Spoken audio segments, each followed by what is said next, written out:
Bueno, muy interesante, Cristina, la información que estás dando desde hace rato con Agustín Antonetti. Agustín, buenas noches. Vamos a compartir con Débora. Yo creo que nuestra audiencia necesita entender bien qué es lo que está pasando ahora mismo. Trump felicita a Irán e Israel por el alto el fuego. ¿Hay un alto el fuego, sí o no? Bueno, según lo que dice Donald Trump, hay un alto el fuego, va a comenzar en 6 horas, pero como te digo, esto es minuto a minuto, algunos reportes que estamos viendo en los medios de Estados Unidos citan a fuentes iraníes, a gente del régimen, y están diciendo que no aceptan, no que no aceptan, sino que ni siquiera están informados del alto el fuego, entonces hay una controversia. Y en este momento, ahora mismo, Israel está atacando algunos distritos del norte de Teherán y del norte del país. Entonces, donde la guerra... se supone que está el líder religioso de Irán. El ayatolá o la residencia de los máximos mandos. ¿Dónde se supone? Ahora, Cristina, ¿qué lectura haces vos de esto que acabamos de informar? ¿Qué significaría esto para vos? En 46 horas, contando desde el momento en que se supo del bombardeo de los B-2 Spirit con la bomba MOP, que es el penetrador masivo, ¿no? La tremenda bomba, la bomba más poderosa no nuclear, que esto ocurrió el sábado a las 9 de la noche, a hoy a las 7 de la tarde se había dejado totalmente aislado a Irán. Esto no ocurrió nunca. Sería un tiempo récord para un conflicto abierto que podía derivar en una tercera guerra mundial, pero que dejó en evidencia que Irán está en el momento de mayor debilidad de su historia. Estamos hablando de 6 horas de cese de fuego, Débora. ¿Esto qué significa? Que ahora los ataques van a recrudecer hasta dentro de 6 horas, ¿entiendo? Sí, a mí, mira, me gustaría retomar lo que estaban diciendo recién Cristina y Agustín respecto de la batalla o la guerra informativa, que me parece que es clave para comprender el conflicto en el Medio Oriente y sobre todo para entender lo que pasa con Israel desde su creación. Lamentablemente, y me toca decirlo con profundo pesar, la batalla informativa para los que defendemos el derecho a la existencia del Estado de Israel está perdida. ¿Por qué, Débora? Porque a esta hora la controversia que marca Agustín respecto, por ejemplo, del cese del fuego, la podemos replicar en cientos de miles de notas. No hablo de las redes sociales, hablo de notas de medios de información reconocidos, calificados, prestigiosos y con historia que están poniendo en duda los informes de la OIEA respecto del plan nuclear iraní. Recordémosle a nuestra audiencia que es la OIEA y el papel que tiene Rafael Grossi allí, ¿no? Bueno, relevante, súper relevante. Y otros medios, por ejemplo, que comparan las mentiras de el ataque respecto de la proliferación de armas químicas antes de la caída de Saddam Hussein sobre las armas químicas en Irak. Entonces, esa batalla, por eso es muy importante lo que nosotros estamos haciendo acá, tratando de dar información, de explicar lo existencial que es, no solamente para Israel, sino para todo el mundo occidental, la democracia y la libertad, lo que pase con Irán en el futuro. Acá hay una cuestión clave y tiene que ver con dónde está el material enriquecido, el uranio enriquecido, más de 400 toneladas que, según la información que nos dio en exclusiva hoy el embajador de Israel en Argentina, Eyal Sela, estaba a 1 o 2 semanas Irán de tener la bomba nuclear. Impresionante la entrevista con el embajador. Porque terminó confirmándolo. Bueno, la precisión del embajador para decir qué era lo que estaba pasando antes. Yo no la vi en la mayoría de los diarios, pero por favor, escuchemos a Rafael Grossi hablando del contexto y de las inspecciones que se hacen para saber si Irán está acumulando uranio enriquecido para fabricar varias bombas atómicas. Mirá. In my response that same day, I indicated that any transfer of nuclear material from a safeguarded facility to another location in Iran must be declared to the agency as required under Iran's Safeguards Agreement and expressed my readiness to work with Iran on this matter. Establishing the facts on the ground is a prerequisite for any agreement, and this can only be done through IAEA inspections. Alrededor de Grossi, corríjanme, hay también una campaña de desinformación. Pero Irán espera, dice, Luis, Irán dice, lo vamos a ir a buscar. Es clave lo que dijo. ¿Por qué? Porque dice, lo único que puede llevar a un acuerdo es una inspección. ¿Qué está pasando ahora? Es cierto lo que vos decís, a Rafael Grossi lo amenazaron con que cuando termine la guerra él pagará. Pero ¿qué es lo que está pasando ahora? Los esfuerzos diplomáticos tienden, según mis fuentes, a lograr una mediación para que Irán acepte la inspección. No hay acuerdo sin inspección. Al mismo tiempo, Israel no cesa en su ofensiva. Ya sabemos que el Mossad mandó mensajes a 20 jerarcas. Contá, Agustín, lo que les dijo a los 20 jerarcas. ¿Qué les dijo, Agustín? Fue simple. Tienen 12 horas para irse de acá porque vamos a ir por ustedes, como pasó con los altos mandos del régimen de Irán. Váyanse porque seguimos bombardeando. Tienen 12 horas o vamos por ustedes. Claro, la pregunta a lo que dice Agustín, Cristina, Luis, es si esto deriva o no en un cambio de régimen. Y no lo sabemos. Durante muchísimos años desde el mundo occidental se miró, no sé, durante, no sé, las protestas de la Plaza Tahrir o lo que podía pasar con muchas de las teocracias en aquellas regiones y muchas veces fracasaron esos intentos. Nadie puede aventurar qué puede pasar en Irán, pero hoy es la primera vez que podemos estar cerca de un cambio de régimen. ¿Puedo hacer una pregunta para entender más aún con la profunda ignorancia que muchos tenemos sobre algunos aspectos? Cuando Estados Unidos agradece que Irán le haya avisado un par de horas antes que iban a atacar una base militar en Qatar. ¿Qué significa eso en términos bélicos y en términos diplomáticos? Bueno, es una ironía de Trump, pero la realidad es que ese ataque fue un ataque para salvar la ropa. Es decir, un ataque...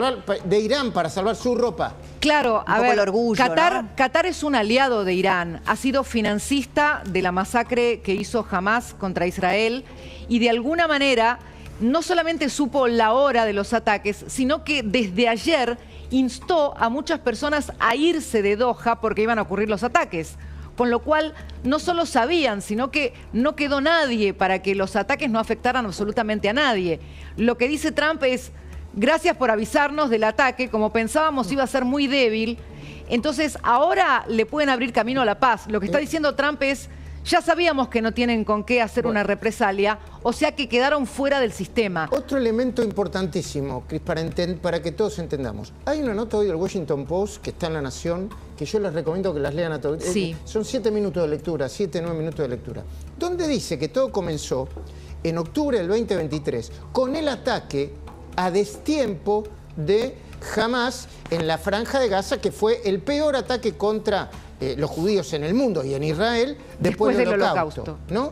Porque hubo una falla en el timing y todo esto desencadenó un avance de Israel sobre Irán que era la peor de las hipótesis para Irán, sus aliados y sus proxies, ¿no? Vos sabés que hoy nos dijo también en exclusiva, entiendo, porque no se sabía, Agustín, el embajador de Israel en Argentina, que existe una carta de Sinwar, que fue el arquitecto de la masacre de Israel, donde le pide perdón a Irán. ¿Vos sabías esto, Agus? Bueno, no. pero fíjate, le pide perdón a Irán por anticiparse. Es como dice Luis, porque es tal cual. Desde el 7 de octubre hasta acá, Irán se ha quedado prácticamente sin ninguno de sus proxies, que son los grupos terroristas. Jamás prácticamente aniquilado. Hezbollah, fíjense que ni siquiera se quiso meter en estos días la guerra. Los hutíes en Yemen, todos aniquilados. sus líderes asesinados, ¿no? Todos sus líderes muertos. Y aún así, vuelvo con la idea de Débora. Hay una pelea por la información que en este momento, ¿por qué decís que la está perdiendo Para Israel está perdida. Mira, lo digo con todo dolor. Los Estados Unidos, mira, mi hermano nació en Israel, mis padres vivieron en Israel, mi padre fue médico en el hospital de Ashkelon, que es una ciudad que ahora todos conocemos porque muchos de los medios van a cubrir desde allí.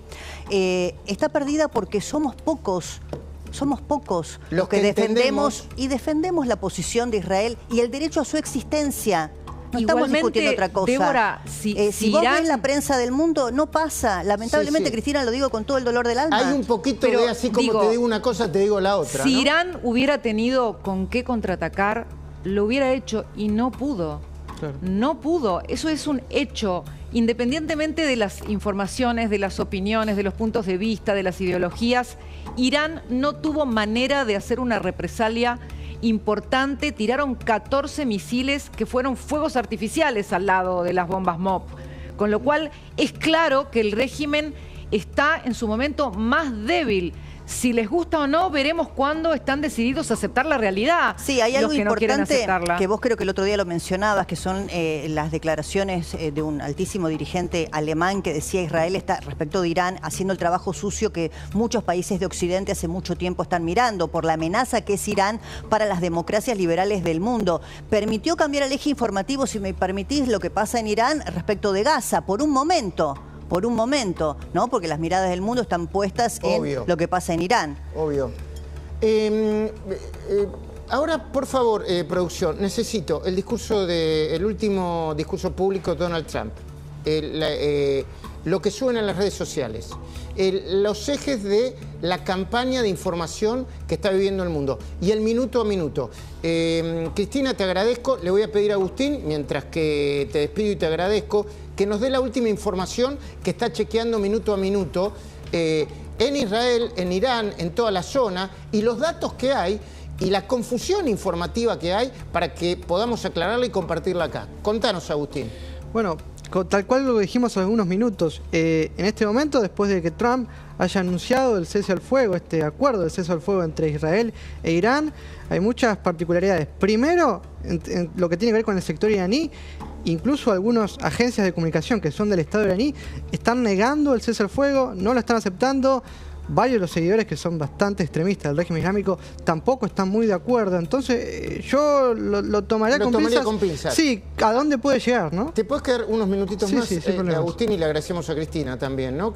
Muy interesante compartir con él. Débora, compartamos a Trump anunciando el cese de fuego entre Irán e Israel. Yo entiendo que es un pedido de cese del fuego. Veámoslo para ver de qué se trata. Dale. This cannot continue. There will be either peace or there will be tragedy for Iran far greater than we have witnessed over the last 8 days. Remember, there are many targets left. ¿Es un cese del fuego o es un ultimátum, Débora? Bueno, ¿habrá paz o habrá tragedia para Irán? Sí, lo pone en esos términos, ¿no? Paz o tragedia, y un poco también lo decía el premier Benjamin Netanyahu, ¿no? Cuando hablaba de la necesidad de golpear primero para después tener la paz. Habrá que ver, Trump es impredecible también e imprevisible en la toma de decisiones. Estamos hablando de un líder con estas características, por lo tanto es muy difícil hacer predicciones respecto de lo que puede pasar. Irán también, es cierto, tiene una enorme debilidad interna, cosa que antes no había pasado, y en el juego geopolítico es de tal complejidad que escuchamos hace pocas horas también a Vladimir Putin hablar y condenar el ataque contra Irán, pero hay que entender que Benjamin Netanyahu y Vladimir Putin tenían una buena relación, sobre todo por la enorme cantidad de judíos rusos que fueron a Israel, que son una enorme comunidad hoy, y esa relación se rompió después de la invasión rusa a Ucrania. Es muy complejo realmente. Claro que sí. Yo en unos minutitos más voy a hacer un comentario muy cortito vinculado con el impacto en la Argentina. Hay una fantasía acá, una fantasía kirchnerista, ya están empezando a hablar, de que si se prolonga la guerra puede perjudicar y mucho al gobierno argentino. Puede hacer caer en su fantasía, como la fantasía de los pochoclos, al gobierno, al modelo económico de Milei. Dentro de un ratito vamos a hablar de eso, pero compartamos lo que acaba de decir Netanyahu, porque también es muy relevante para que entendamos todos. Dale. Congratulations, President Trump. Your bold decision to target Iran's nuclear facilities with the awesome and righteous might of the United States will change history. It has done what no other country on earth could do. History will record that President Trump acted to deny the world's most dangerous regime the world's most dangerous weapons.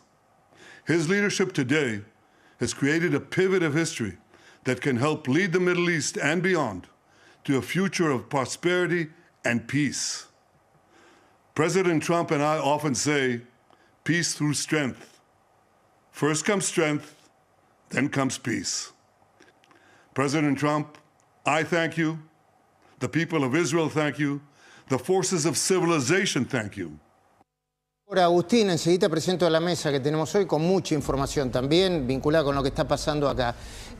Trump y Netanyahu ¿están estableciendo una estrategia conjunta o cada uno va por su lado y de vez en cuando se encuentran, Débora? No, pareciera que es una estrategia conjunta. De hecho, para Israel fue una noticia de primer orden y de relevancia que Estados Unidos decidiera atacar las bases nucleares de Irán, que lo hicieran esta operación que, según las primeras informaciones, ha sido exitosa respecto de poder menguar el poder nuclear iraní. Entonces, para el gobierno de Benjamin Netanyahu es muy importante porque tiene un poderío militar Estados Unidos mucho mayor que el de Israel, y poder destruir la capacidad nuclear de Irán era relevante de primer orden, y eso fue la operación que se hizo en estas horas por parte de los Estados Unidos. Ahora le voy a pedir a Agustín Antonetti que se fije en su excelente navegación internacional qué es lo que está pasando ahora, del lado de Israel y del lado de Irán. Pero antes, escuchemos y repasemos lo que le dijo, leamos juntos, lo que le dijo Trump a sus fuerzas en general para, yo supongo que contagiarles optimismo. Felicitaciones a todos. Israel e Irán han acordado plenamente que habrá un alto al fuego, toda mayúscula, ¿no? Total, en aproximadamente 6 horas. Esto es de hace 1 hora aproximadamente. Cuando ambos países hayan complementado sus misiones finales, durante 12 horas, momento en el cual se considerará que la guerra ha terminado. Oficialmente, Irán iniciará el alto al fuego y a las 12 horas Israel lo iniciará y a las 24 horas el mundo anunciará oficialmente el fin de la guerra de los 12 días. Durante cada alto al fuego, la otra parte se mantendrá pacífica y respetuosa. Suponiendo que todo funcione como debería, que así será, felicito a ambos países, Israel e Irán, por su resistencia, coraje e inteligencia, para poner fin a lo que debería llamarse la guerra de los 12 días, se insiste con el concepto. Esta es una guerra que podría haber durado años y destruido todo Oriente Medio, pero no lo hizo y nunca lo hará. Que Dios bendiga a Israel, que Dios bendiga a Irán, que Dios bendiga a Oriente Medio, que Dios bendiga a los Estados Unidos de América y que Dios bendiga al mundo. Donald Trump, presidente de los Estados Unidos, Débora. ¿Cómo hay que leer esto? Mira, a mí me parece que Donald Trump está intentando erigirse en este momento como el eje central de lo que él dice en este mensaje es el fin de un conflicto que podría haber llevado años y que para él puede nombrarse como guerra de los 12 días. Supongo que lo hace en una especie de émulo de lo que fue la guerra de los 6 días para el Estado de Israel. Sí. De modo que me parece hasta acá es una intención del presidente Donald Trump todavía no efectivizada en los hechos. No tenemos nosotros todavía información respecto de que ni desde el lado de Israel ni desde el lado iraní confirmen que esto ha finalizado y que se vayan a sentar a dialogar como dice Trump. Enseguida se suman a nuestra mesa Diego Velar y Pilar Raola, que nos va a decir si esto es una amenaza, un aviso, propaganda, desinformación o información pura. Hasta ahora, Agustín Antonetti, ¿qué es lo que está pasando de un lado y del otro ahora mismo, en el medio de la guerra, en el escenario de la guerra? Contanos. Sí, tenemos información de último minuto porque, bueno, esto es minuto a minuto. Reuters está reportando principalmente que habló con algunos oficiales iraníes y al parecer habían aceptado. La CNN reporta otra cosa, esto lo reporta Reuters. A ver, un segundito, es muy importante esto, es lo que dice Débora, ¿eh? A ver. Reuters, por un lado, reporta que los iraníes fueron comunicados y habrían aceptado la propuesta de Trump. Y CNN todavía no... Bueno, CNN siempre se demora un poco más en confirmar, ¿no? Los hechos, a veces, a mi entender, a veces se demora con responsabilidad y otras veces tarda 2 semanas, pero es una opinión personal, ¿eh? Adelante, dale. Sí, y la otra, acaba de terminar recién la reunión de Gabinete de Seguridad de Israel, de Benjamín Netanyahu, y acaba de ordenar a los ministros por lo menos abstenerse de hacer declaraciones públicas. Y esto que es muy, muy importante, que lo explica todo muy bien, que es Barak David, que para mí es uno de los que más sabe y está en contacto con Trump. Dice, tras bastidores, el alto el fuego fue acordado a través de mediación catarí y estadounidense después de lo que ocurrió esta tarde con los bombardeos con la base militar de Irán. Así que Qatar y el primer ministro catarí están detrás de los altos fuegos. A ver, quiero ir con un breve comentario sobre el impacto en Argentina, pero ¿qué lees sobre lo que acaba de decir Agustín, Débora? Bueno, me parece que todavía es incipiente la información para poder darla como un hecho ya confirmado, ¿no? Confirmado. Respecto del alto el fuego, de la aceptación por parte de Israel y de Irán. Me parece sugestivo lo que marca de la información que se conoce a esta hora, que Netanyahu le ha dado la orden, la instrucción a los ministros de no hacer declaraciones públicas. Quizá hay una conversación en curso o y quizá probablemente, todavía... a ver, no se reportan nuevos ataques, ni con misiles, ni con bombas en este momento, ¿no? No, en este momento sí. En este momento, ahora en el distrito 6 y 7, que es el noroeste de Teherán, hay ataques en este momento, ahora mismo. Israel está atacando el distrito 7 de Teherán. Recordá de nuevo qué significa el distrito 7, qué representa el distrito 7. El distrito 7 y el distrito 6 son dos lugares muy importantes de Teherán, porque ahí viven muchos de los altos jerarcas del régimen, e incluso se sospecha que en el Distrito 7 estaría el búnker de la Ayatollah Khamenei, que dudo yo mucho que se lo vaya a atacar, pero son señales de que estamos atacando muy cerca de donde están ustedes. Yo pensaba, ¿no?, mientras que hablamos de esto, mirá si estuviese gobernando Cristina, qué sé yo, Máximo Kirchner, Alberto. Estarían condenando el ataque estadounidense y el ataque israelí respecto de la defensa de su territorio. Mundo, ¿no? Te quepa duda. Bueno, Fantasía K, por eso yo te hablaba de la Fantasía K, y está conectado con esto. Ahora lo vamos a hablar también con Lilia Lemoyne, que está acá. Así como en el verano de 2024, yo me acuerdo, el peronismo aconsejaba comprar pochoclo para ver la película de la caída de Milei en Semana Santa ese mismo año. ¿Te acordás? Te lo recuerdo rápidamente. ¿Te acordás? Dale. Le dije, compañero, es tiempo de calma, de reflexión, sobre todo pochoclo. No nos quedemos sin pochoclo. Esto es Semana Santa. No sabemos si cae en marzo o en abril. Apostaban, ¿no? Profecías que no se cumplieron. Ahora los soldados de Cristina, algunos de ellos, ya aparecieron algunos, de a poquito están apareciendo. Presa y condenada, Cristina, te recuerdo rápidamente, vamos a tener información sobre eso. Alucinan que la eventual escalada de la guerra en Medio Oriente, ya está llegando el AR, vamos a ver si es una escalada o no en este momento, puede perjudicar mucho a la Argentina. Tanto que según ellos podría terminar provocando la caída del modelo de Milei más temprano que tarde. En realidad es un deseo, Cristina. Este modelo que ahora encarna Milei, que no es diferente a los de otrora, se cae. Y se cae no solo porque es injusto e inequitativo, no solamente por eso, sino fundamentalmente porque es insostenible en términos económicos. Tiene vencimiento como el yogur y no es nuevo.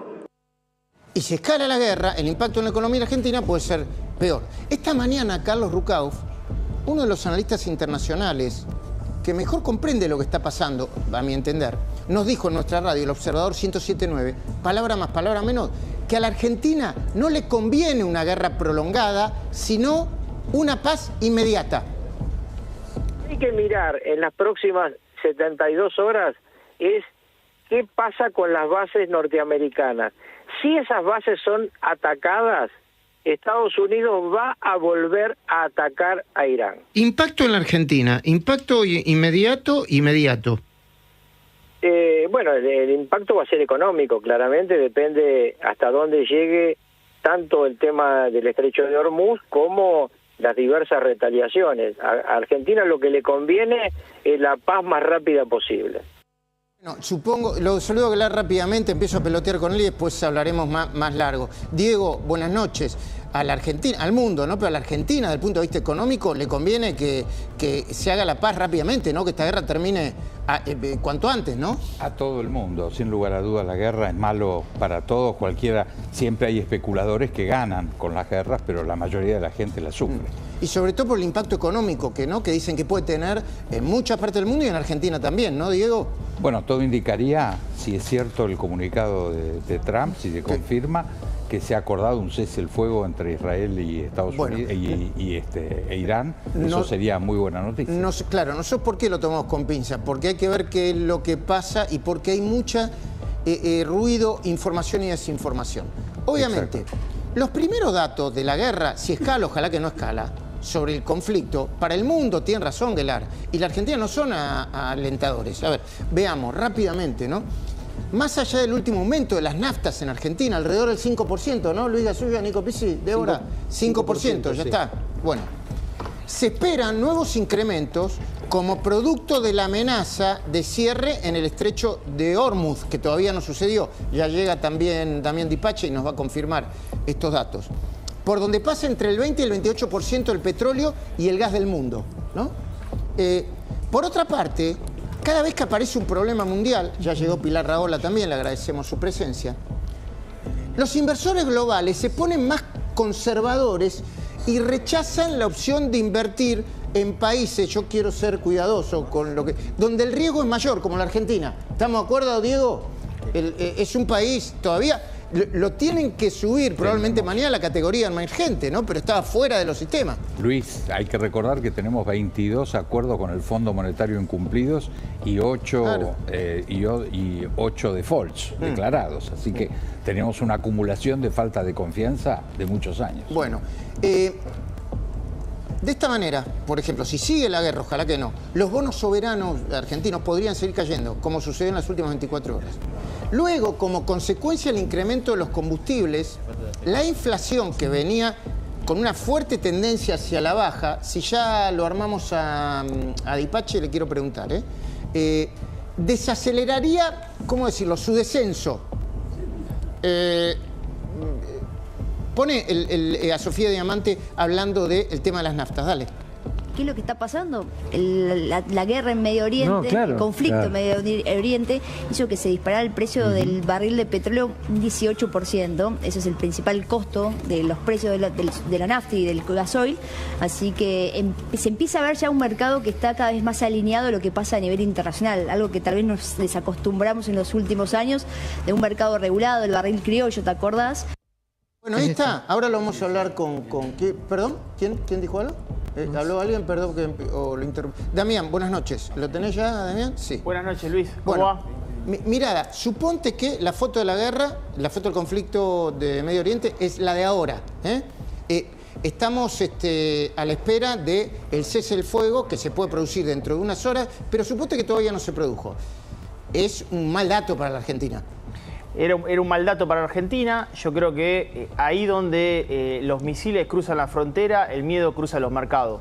Ahora estamos en un momento donde efectivamente parecería ser que hay un acuerdo de paz. Bienvenido sea para el mundo, para Argentina, para lo que estás contando de la nafta, para lo que estás contando de la inflación, todo. Bienvenido sea. Bueno, el presidente Javier Milei es mucho más optimista sobre lo que puede pasar con Argentina.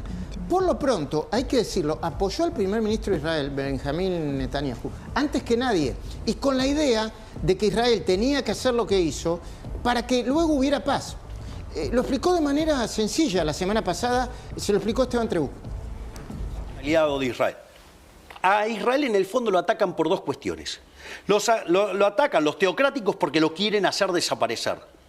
Y lo ataca a la izquierda básicamente porque Israel, en el fondo, son las bases del sistema capitalista. Bueno, Milei no solamente apoya a Israel, sino que también es optimista porque hoy no se privó de festejar el último dato de incremento del casi el 6%, 5,8% del Producto Bruto Interno, que incluyó un aumento del consumo del 11,6%. Pone el tuit de Milei, que por supuesto arranca, ya nos tiene acostumbrados, periodistas basuras y ensobrados, hay y sigue, ¿no? Parece que un incremento del 11,6% del consumo privado con un Producto Bruto Interno que lo hizo al 58% es un tremendo dato, pero el consumo se cae, ña, le dice a los ñoños republicanos. ¿Es un tremendo dato, Damián? Consumo privado está compuesto por dos elementos, consumo empresas y consumo hogares. Lo que está creciendo fuertemente es consumo empresa, básicamente porque efectivamente crece, sobre todo lo ligado a los exportadores, sector externo, crece. Pero es un buen dato. Sí, obviamente. Que el consumo privado crezca, y ahí lo tenés que dividir dos, pues crece mucho más consumo empresa que consumo hogares. Ok. Hay en el gobierno dos miradas, y está vinculado con lo que puede pasar en el mundo, porque son miradas profundamente locales, pero que pueden afectar. Una es de preocupación. ¿Por qué? Por la avanzada del kirchnerismo y sus aliados en el Congreso para imponer un aumento a los jubilados y en el área de discapacidad, que a su vez ponga en riesgo el equilibrio fiscal. De eso vamos a hablar dentro de un ratito con Lilia Lemoyne. Esa preocupación existe, ella es diputada nacional. Hasta el día de hoy, el presidente de la Cámara de Diputados, entiendo yo, Martín Menem, duda en lograr los votos para sostener el veto del presidente de esas dos propuestas, en el caso de que se logren aprobar las leyes. Hoy esos números no los tiene el gobierno. Por eso los kirchneristas se frotan las manos. La otra mirada del gobierno es de alta confianza, por las últimas encuestas que le llevaron al presidente este fin de semana, después de la detención de Cristina. En todas las encuestas aparece ganando la Libertad Avanza por sobre el peronismo. Y no solamente en la provincia de Buenos Aires, en todo el país. Obviamente incluso en la provincia de Buenos Aires. y también en la tercera sección electoral, donde se iba a presentar Cristina Kirchner, y ahora están pensando y amenazan